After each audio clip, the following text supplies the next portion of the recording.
mga momshies, beshies, tita, tito, mommy, daddy, lahat po ng nanonood dyan. Welcome to my channel and my name is Shirley. So, nandito na naman tayo. And today's video is all about crochet, which is pinamis ko that I will do a video tutorial after nung first na video sa paggaganchilyo. Yung una kong video, iba-browse niyo lang po sa channel ko, yun yung pinaka-base foundation ng crochet, which is the chain stitch. Tapos may kasamang slip knot yon or yung loop. Pero ngayon, papakita ko rin yung another way para gumawa ng slip knot. Okay? So, without further ado, umpisahan na natin. So, ngayong video is how to single crochet stitch. So, ang kailangan natin is yung milk cotton yarn. The same yarn na ginamit ko ng first video. This is 50 grams. And yung sunod is yung crochet hook natin. The same size pa rin. 3.55 mm. Ayan. So, kung meron kayong ibang sizes ng crochet hook nyo, it's okay. Basta komportable po kayo. Kung saan naman po kayo komportable, mas maganda po yun. So, umpisahan na natin.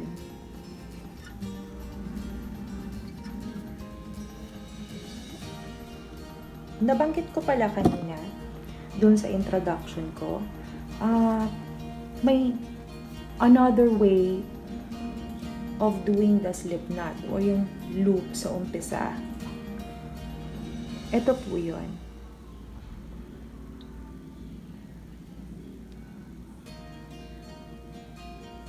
Ganyan po.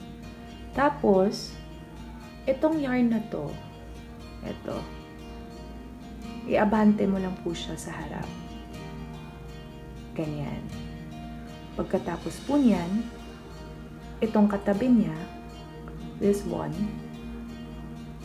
siya po yung aabante mo naman palabas. Nakikita nyo. Automatic siya maglulog ng ganyan. Meron na tayong slip knot. So, ipapasok na natin yung hook dito sa hole. And then, para po makagawa tayo ng single crochet, kailangan natin gumawa ng I decided 20 stitches or 20 na chain stitches. Okay? So, umpisa natin dito sa slip knot.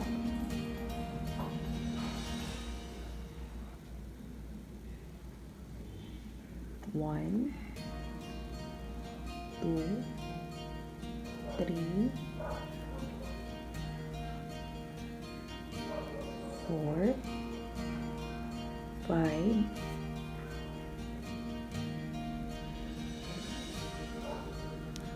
6, 7, 8, 9, 10, 11, 12, 13, 14, 15, 16,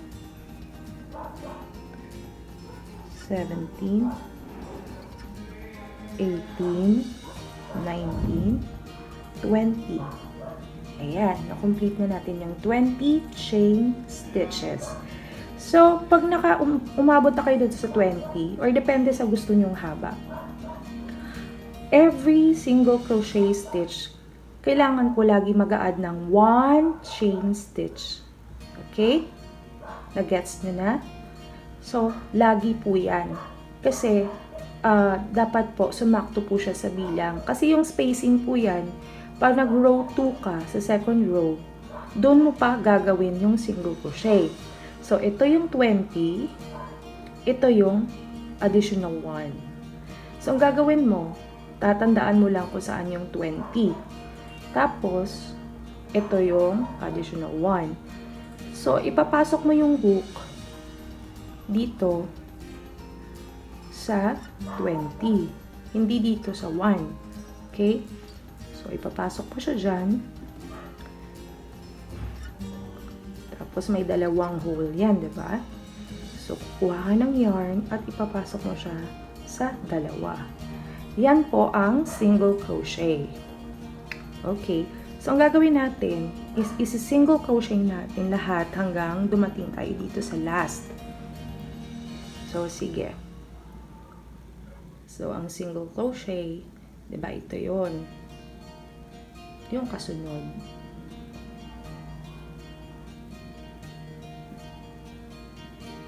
Kuha ng yarn, pasok sa dalawa.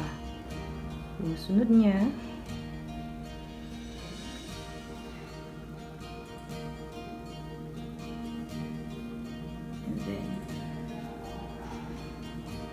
and then the next, uulitin nyo lang yan hanggang sa dulo, guys.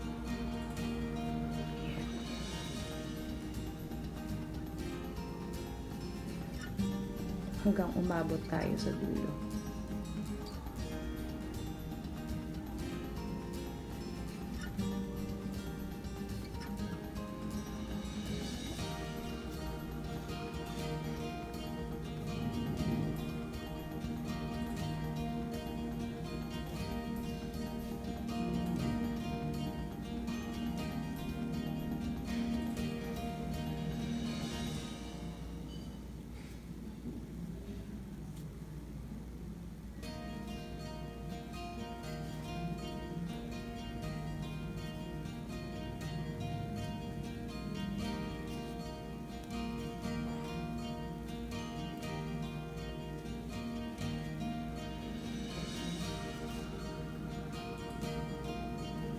Second row na to, guys, ha.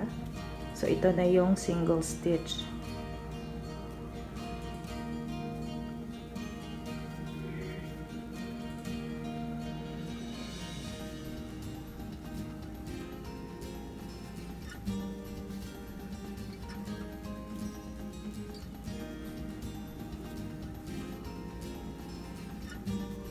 Just continue hanggang dumating tayo doon sa last.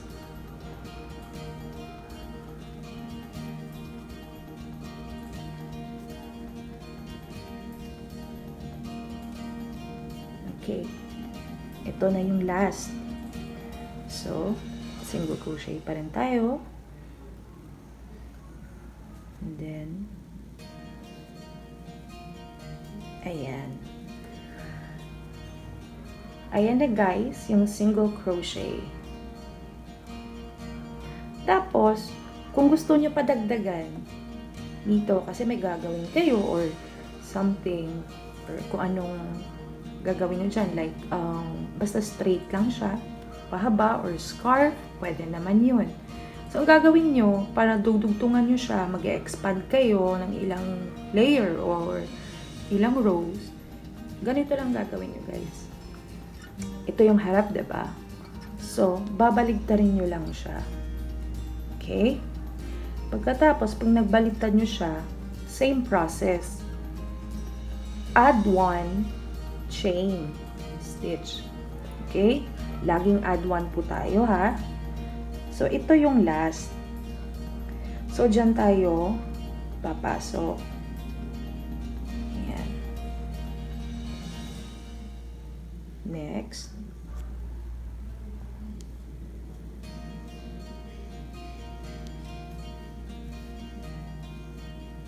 Next. Hanggang umabot po tayo doon sa dulo, sa kabila naman.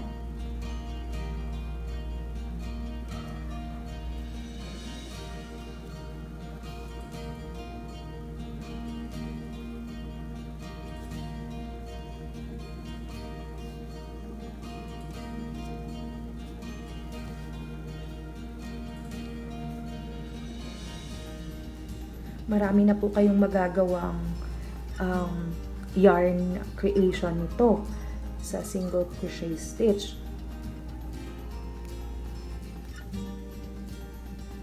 Gusto niyo ng scarf, gusto niyo ng headband, meron na kayong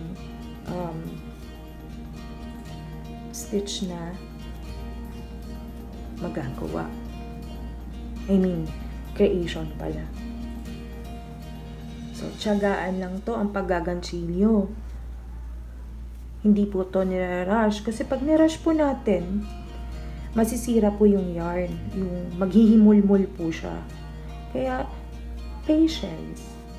Patience is a virtue. Ika na. Okay.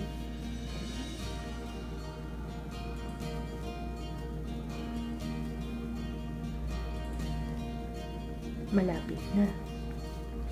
Basta pag gusto nyo pong dagdagan, hahabaan nyo or kakapalan nyo pa po. Tuloy-tuloy lang. Uulit-ulitin nyo lang yung single crochet. Ito. Papakita ko ulit. Basta yung next stitch yan, doon kayo papasok. Okay. Last. Okay. Ayan na guys. So, nakagawa na tayo ng 2 rows ng single crochet. Pero yung base foundation natin is yung chain stitch. Okay?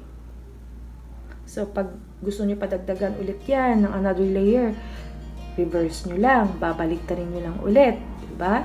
Katulad nung pangalawa natin ginawa. Tapos, yung dito nga sa dulo, mag-a-add 1 lang tayo na chain stitch. Tapos, uulitin lang din natin yung ginawa natin na single crochet. Okay, guys? So, sana sa video na to, meron po kayong natutunan sa paggaganchilyo. At ako po ay natutuwa kasi kahit papano nakakapagbigay po ako ng kaalaman at nasi-share ko po ito sa inyo. And para po pag nasa-stress kayo, as in effective po ito na stress reliever kasi naaano po yung brain nyo tsaka yung hindi po kayo nakakapag-isip ng problema. So, naaaliw kayo habang naggaganchilyo. Alright, so I think that's it. Salamat po sa pag support nyo sa akin at sa panonood nyo po lagi sa aking mga videos.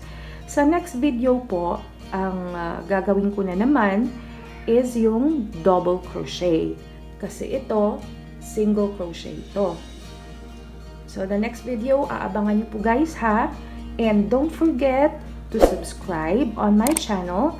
And please do click the bell button para po ma-notify kayo sa mga bago kong videos.